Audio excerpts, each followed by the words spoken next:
Welcome back to our channel. இன்றைக்கி நம்ம இந்த வீடியோவில் என்ன பார்க்குறோம்னா 10th சோசியல் இருக்கக்கூடிய 19th செஞ்சுரியில் வந்து மேற்கொள்ளப்பட்ட அந்த சமூக சீர்திருத்தங்களை பற்றி வந்து பார்க்கலாம். ஃபஸ்ட்டு வந்து நவீன வங்காள உரைநடையோட முன்னோடி வந்து யார் அப்படின்னு சொல்லி சொன்னாங்கன்னா ஈஸ்வர சந்திர வித்யாசாகர். இவர் தான் வந்து நவீன வங்காள உரைநடையோட முன்னோடி அப்படின்னு சொல்கிறாங்க. இவங்க என்ன பண்ணியிருப்பாங்க பார்த்தீங்கன்னா 1856 வந்து விதவைகள் மறுமண சீர்திருத்த சட்டம் வந்து காரணமாக வந்து இருந்திருப்பாங்க. நெக்ஸ்ட் கொஸ்டின், ஒடுக்கப்பட்டோருக்கான முதல் பள்ளி புனேவில் எப்போது தொடங்கப்பட்டது அப்படின்னா 1852 தான் வந்து ஒடுக்கப்பட்டோருக்கான ஒரு முதல் பள்ளி வந்து ஆரம்பிச்சிருப்பாங்க. தேர்ட் கொஸ்டின், நிரங்காரி இயக்கத்தை தொடங்கியவர் வந்து யார்? அதுக்கு வந்து நிரங்காரி இயக்கத்தை தொடங்கியவர் வந்து யார் அப்படின்னு பார்த்தீங்கன்னா பாபா தயால்தாஸ் அப்படின்றாங்க. அதாவது வந்து உருவமற்ற ஒரு கடவுளை வந்து நம்ம வந்து வழிபடணும் அப்படின்ற மாதிரி சொல்லியிருப்பாங்க. இதுவே வந்து பார்த்திங்கன்னா நாம்தார் இயக்கம்னு ஒன்று இருக்குது. இதை வந்து யார் தொடங்கியிருப்பான்னு பார்த்தீங்கன்னா பாபா ராம்சிங். இது வந்து எதை பற்றி சொல்லுது அப்படின்னா பார்த்தீங்கன்னா சீக்கியர்கள் வந்து என்ன பண்ணணும்னா அவங்களோட அடையாளங்களை வந்து அணியணும்.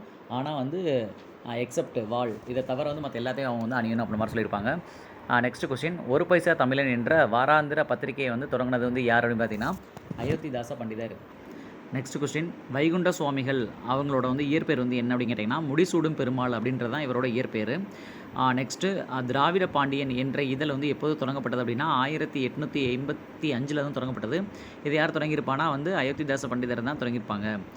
நெக்ஸ்ட்டு ஆரிய சமாஜத்தில் பிளவை ஏற்படுத்தினது வந்து யார் அப்படின்னு பார்த்தீங்கன்னா சுவாமி ஸ்தரதானந்தா. இவங்க தான் என்ன பண்ணியிருப்பாங்கன்னா ஆரிய சமாஜத்தில் வந்து ஒரு பிளவை வந்து ஏற்படுத்தியிருப்பாங்க. ஆரிய சமாஜம் யாரால் தோற்றுவிக்கப்பட்டது அப்படின்னு பார்த்தீங்கன்னா சுவாமி தயானந்த சரஸ்வதி. இவங்க தான் வந்து 1875 வந்து ஆரிய சமாஜத்தை தோற்றுவிச்சிருப்பாங்க.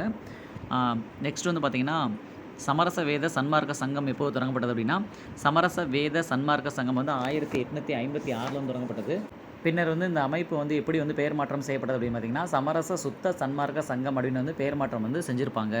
இதை யார் வந்து தோற்றுவிச்சதுன்னு பார்த்தீங்கன்னா ராமலிங்க சுவாமிகள் தான் வந்து, அதாவது ராமலிங்க அடிகள் இவர் தான் வந்து இதை வந்து தோற்றுவிச்சிருப்பாங்க. ராஸ்கோப்தார் அப்படின்னா என்ன அப்படின்னு பார்த்தீங்கன்னா ராஸ்கோப்தார் அப்படின்னா வந்து ஒரு உண்மை விளம்பி அப்படின்றதான் இதோட வந்து பொருள். குலாம்கிரி என்ற புத்தகத்தை எழுதினது யாருன்னு பார்த்தீங்கன்னா ஜோதிபா பூலே. இவங்க தான் குலாம்கிரி அப்படின்ற புத்தகத்தை எழுதியிருப்பாங்க. இந்த வீடியோ பிடிச்சிருந்தால் லைக் பண்ணுங்கள், ஷேர் பண்ணுங்கள், மறக்காமல் சப்ஸ்கிரைப் பண்ணுங்கள். தேங்க்யூ. நெக்ஸ்ட் வீடியோவில் சந்திப்போம்.